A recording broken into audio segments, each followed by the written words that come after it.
சல் சல் சல் மேரே சாத்தி. இந்த சல் என்ற சொல் ஹிந்தியில் அதிகம் பயன்படுத்தப்படுகின்ற ஒரு சொல். இதற்கு அகராதியில் பொருள் பார்த்தால் கோ, போ என்று பொருள் இருக்கும். ஆனால் பல நேரங்களில் இது வா, வா என்ற பொருளிலும் பயன்படுத்தப்படுகின்றது. இந்த பாட்டையே பாருங்களேன். சல் சல் சல் மேரே சாத்தி, ஓ மேரே ஹாத்தி, चले चल खटारा खींच के, चले यार धक्का मार, बंद है मोटर कार, चल चल चल मेरे साथी.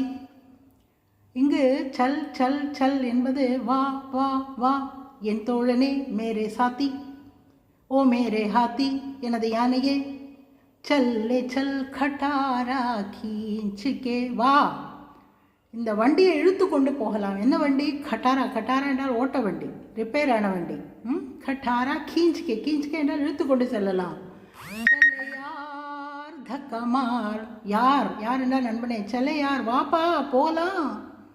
தக்கா மார் பின்னாடி போய் தள்ளு. தக்கா மார்னா என்றால் தள்ளுதல்.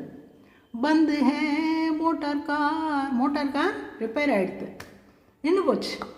चल चल चल मेरे साथी, வா வா வா என் தோழனே, चल चल चल मेरे साथी, வா வா வா என் தோழனே.